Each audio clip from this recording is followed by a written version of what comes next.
Today I'm going to talk about why micromanagers are so bad at delegation, and then ways for managers to avoid micromanaging.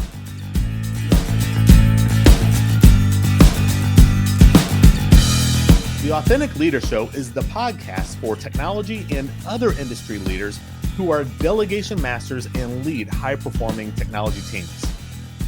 Now, in my experience, I find that most managers who micromanage their team are unknowingly doing so. Most micromanagers would say that they aren't micromanagers. You may be micromanaging and not realize it. What's so bad about micromanaging anyway?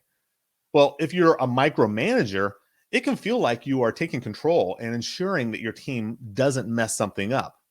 However, if you are a team member being micromanaged, it can feel like your manager is getting in the way of your productivity. It can feel suffocating and insulting. It can make you question, if I'm going to be micromanaged like this, why am I even doing this work? If you didn't know it already, your team doesn't appreciate micromanagement.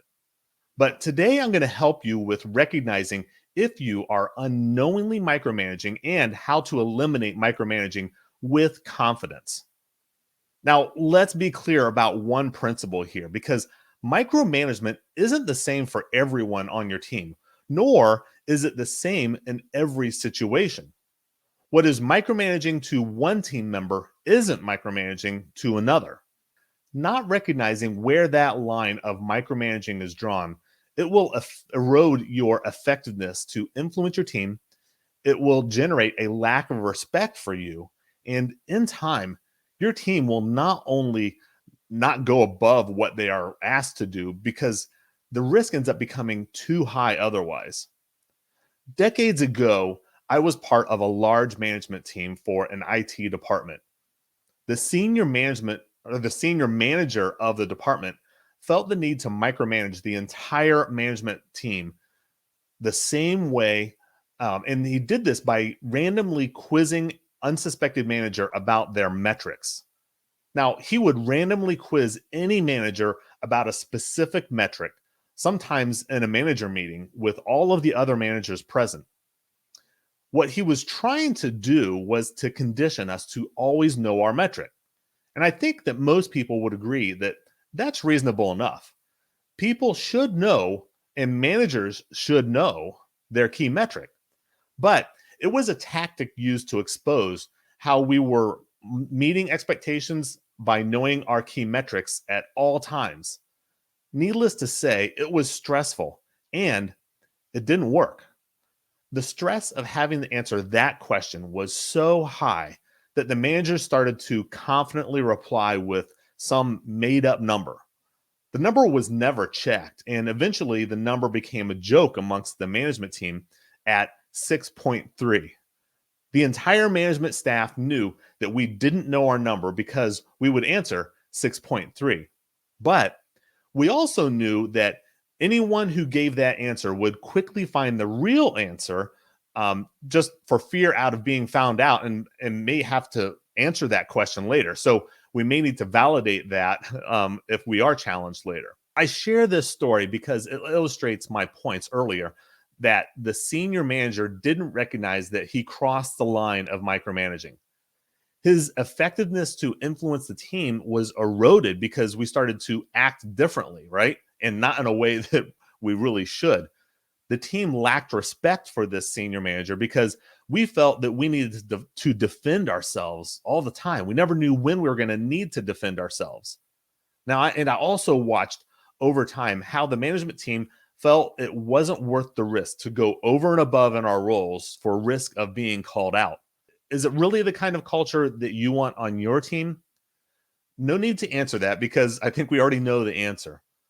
Let's get back to the point about micromanaging as it relates to delegation. Earlier, I said that micromanaging isn't the same for everyone, nor the same in every situation. Delegating new work to someone on your team who has never done the work, they need direct instruction from you. They need to know exactly what work needs to be done, how to do the work, where to find or how to access resources necessary to complete the work, who can help them with the work, the benefits of doing the work or the consequences of not. Also getting regular feedback about the progress of the work and meeting the standards that have been established. This isn't micromanaging for someone who is new, who has never done the work. As a matter of fact, they will appreciate it because otherwise you aren't setting them up for success. However, doing that same thing with an experienced team member who has all the skills, knowledge, and experience to do the work and has demonstrated over time that their high standards for results that they have produced, for some people on the team, now this will be micromanaging. A seasoned team member who knows exactly what to do, how to do it, has done the same work or work very similar to this in the past. They're insulted if you breathe down their neck with direct instruction delegation. And I would say they have the right to. It can be insulting and even create anger in you if someone treats you that way.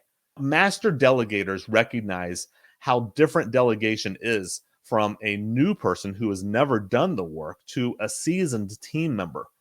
Master delegators understand when to strategically delegate short and small tasks in the beginning, as their team member earns the right to be trusted with larger, more impactful work.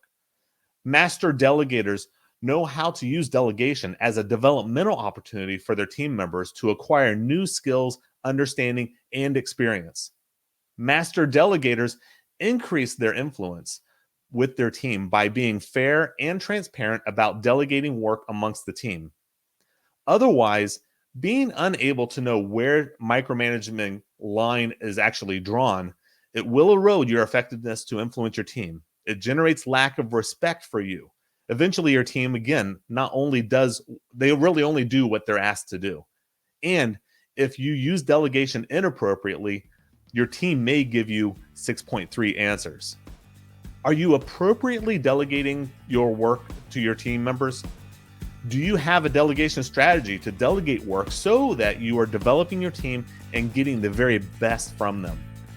I'd love to talk with you about your delegation strategy. Schedule your free delegation strategy call at ChristopherRJones.com. If you can relate to anything that I shared today, or if you have any questions, put a comment here and I'll respond. You can also DM me or reach out to me through my LinkedIn profile. Next month, I will be hosting a delegation workshop. I'll be giving away all that you need to know to become a delegation master. If you'd like to learn more about this workshop, send me an email, private message me, or leave a comment below and I'll get you all of the details. Connect with me on LinkedIn. You can find me at I am Christopher Jones. You can find more information and other free resources when you go to ChristopherRJones.com. Hey, thank you for joining us today. Please come back next week for another podcast episode.